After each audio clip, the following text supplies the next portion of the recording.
Hello, welcome back to my channel. I hope you are doing well.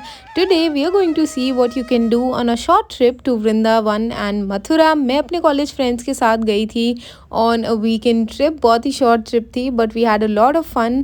तो सबसे पहले तो आप अपनी करिए टिकट बुक.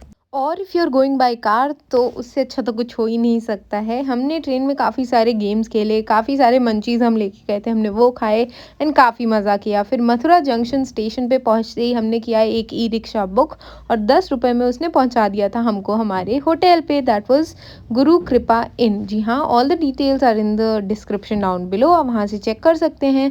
एंड हमने सारी ऑनलाइन वेबसाइट चेक कर ली थी. इस प्राइस पे इतना अच्छा होटल हमको तो नहीं मिल रहा था but yeah it's a very good option. You can definitely take it.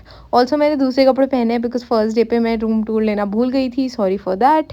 Also this video is not at all sponsored. तो ये ऑथेंटिक रिव्यू है मेरा, आप इसको आराम से ले सकते हैं. It is near the station. Also शाम को हम तैयार होके निकल गए बाहर कुछ खाने. बहुत भूख लग रही थी. सबसे पहले हमको मिला ये दूध गरम गरम इतनी बड़ी कढ़ाई में, हमने वो ट्राई किया एंड थोड़ा और समोसा कचौड़ी बताशे खाए और फिर हम निकल गए विश्राम घाट की तरफ.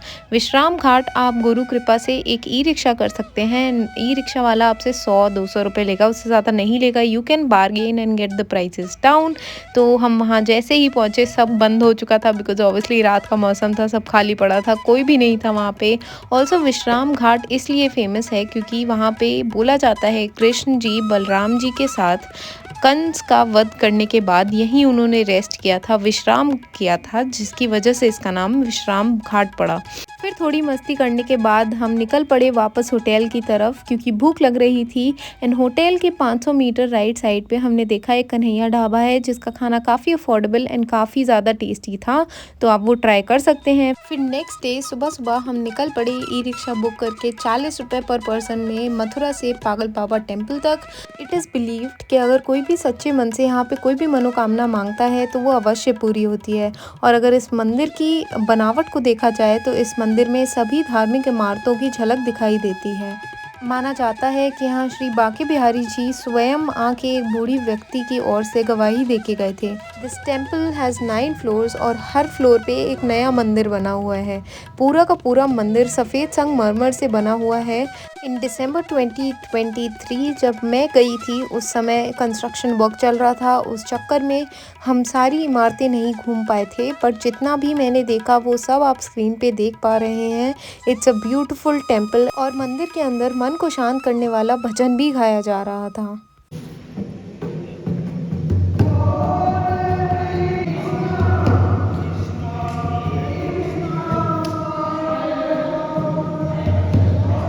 मंदिर में बहुत ही टेस्टी प्रसाद बट रहा था जो खाने के बाद हम थोड़ी दूर आगे चले जहाँ पे हमने एक और ई रिक्शा किया जो 15 रुपये पर पर्सन पे हमें पागल बाबा से बांके बिहारी टेम्पल तक लेके गया. और बांके बिहारी पहुँचते ही आप अपने चश्मे और टोपी सब बहुत ध्यान से रखें बिकॉज़ यहाँ के बंदर सब छीन के ले जाते हैं एंड जब तक आप उनको फ्रूट ही नहीं देते हैं वो आपको आपकी चीज़ें वापस नहीं करते हैं. वहाँ पहुँचते ही हमने टीका लगवाया. फिर टीका लगवाने के बाद हमने अपने सब सारे फुटवेयर्स जमा कर दिए थे 15 रुपये पर जोड़ी में. बट आप जहाँ से प्रसाद लेते हैं आप वहाँ भी जमा कर सकते हैं.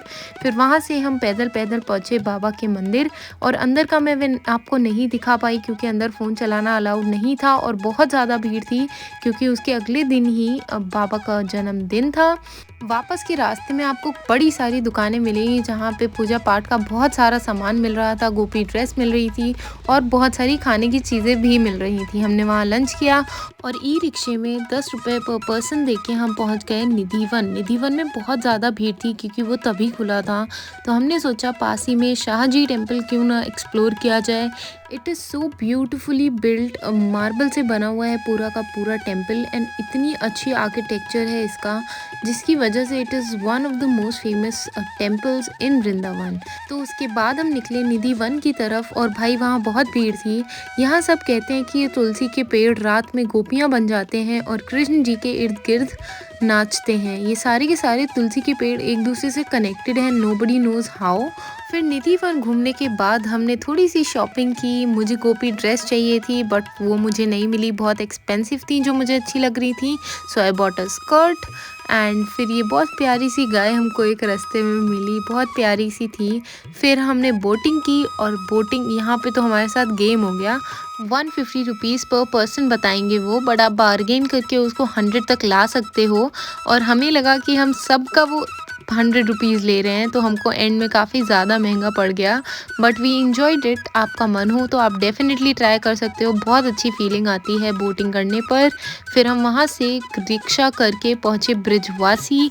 बहुत ज़ोरों शोरों से भूख लगी थी, इसलिए हमने फिर वहाँ जाते ही सबसे पहले काफ़ी सारी चीज़ें ऑर्डर कर दी एंड काफ़ी अच्छा सेटअप था उनका। आई गेस ये न्यूली बिल्ट है, बट यहाँ का खाना आई वुड से उतना अच्छा नहीं था जितना it was expensive. It's better कि आप कहीं और से ट्राई करो। It was okay okay only. फिर वहाँ से हम निकले इस्कॉन की तरफ। ब्रिजवासी से इस्कॉन तक आपका अराउंड 15 रुपये पर पर्सन लेगा एंड वहाँ से फिर आपको चल के जाना होगा इस्कॉन तक।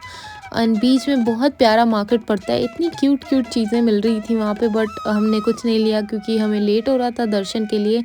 मंदिर के अंदर घुसते ही आपको एक अलग सी पॉजिटिव एनर्जी फील होगी, एक बहुत ही अच्छी वाइब आती है। ऐसा लगता है कि आपकी सारी दुख दर्द भगवान ने हर लिए हों and you are just so light. वहाँ पे म्यूज़िक, बहुत प्यारा म्यूज़िक बज रहा था, हरे कृष्ण कृष्ण कृष्ण हरे हरे, और सभी उस पे झूम रहे थे एंड हमने भी वहाँ पे काफ़ी ज़्यादा डांस किया कीर्तन में। And I would highly highly advise you guys कि अगर आप जाते हैं तो फिर आप भी सब कुछ भूल के बस नाचने लगेगा, आपको बहुत अच्छा फील होगा।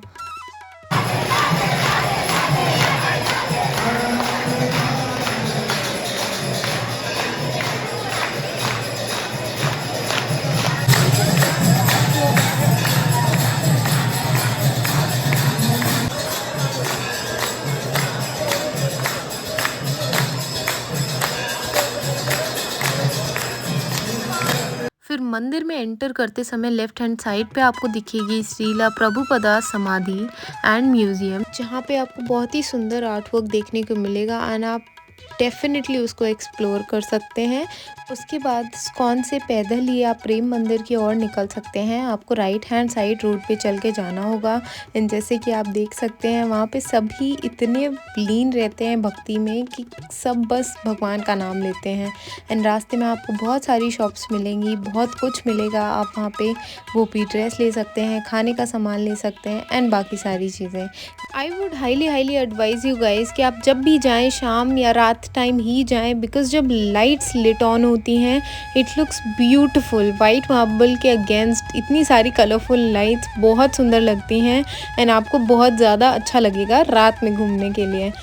ऑल्सो भगवान श्री कृष्ण की लाइफ से रिलेटेड जितनी भी इम्पॉर्टेंट कहानियाँ और किस्से हैं वो सारे के सारे वहाँ पे मूर्तियों के थ्रू दर्शाए गए हैं, जो बहुत ही अच्छे से इलिस्ट्रेट करते हैं हर चीज़ को। आप जब देखेंगे तो आपको खुद ही लगेगा।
फिर प्रेम मंदिर से 40 रुपए में ई रिक्शा करके हम होटल वापस आ गए थे एंड हमने वहीं डिनर किया था। फिर नेक्स्ट डे सुबह सुबह बड़ी भूख लग रही थी, हमने होटल में ही आलू पराठा ऑर्डर कर दिया और उसको खाने के बाद वी ऑल गॉट रेडी। मैंने ये 200 रुपये की स्कर्ट पहनी थी जो मैंने वहीं से ख़रीदी थी, निधि वन के बाहर जो शॉप्स हैं वहाँ से।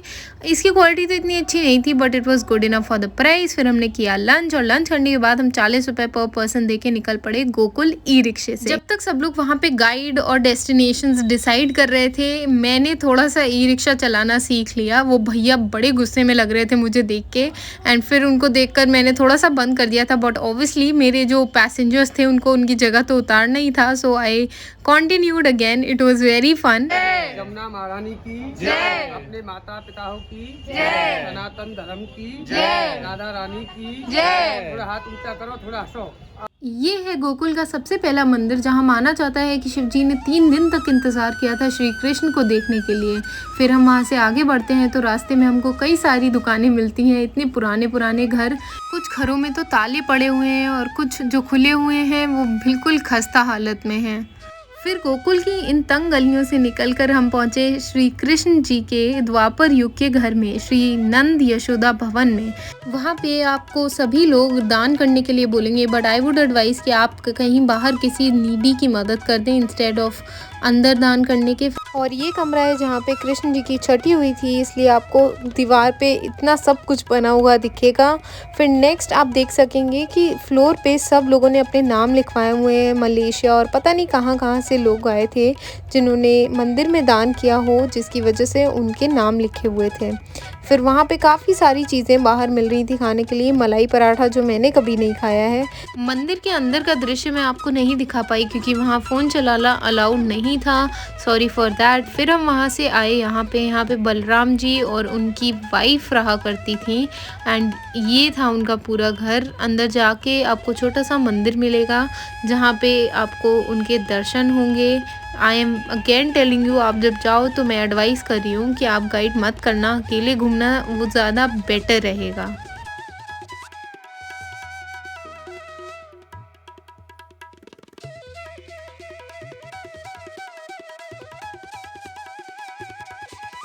फिर गोकुल घूमने के बाद हम निकल पड़े वापस कृष्ण जन्मभूमि देखने। 40 रुपये पर पर्सन ई रिक्शा वाले ने लिए थे और जन्मभूमि के बाहर इतना अच्छा मार्केट लगा हुआ था, ब्रिजवासी भी था, बट हम वहाँ पे बाद में चलेंगे। टिल देन हम अंदर घूमे। अंदर फ़ोन ले जाना अलाउड नहीं था इसलिए मैं आपको नहीं दिखा सकती। ये बाहर का दृश्य है जो काफ़ी अच्छा था एंड काफ़ी नीट एंड क्लीन था। फिर हम ब्रिजवासी गए जो बिल्कुल पास में ही है, वहाँ पे हमने काफ़ी सारी चीज़ें खाई, काफ़ी टेस्टी था। और फिर हमारा सफ़र यहीं ख़त्म हुआ। I hope you like the video. Bye.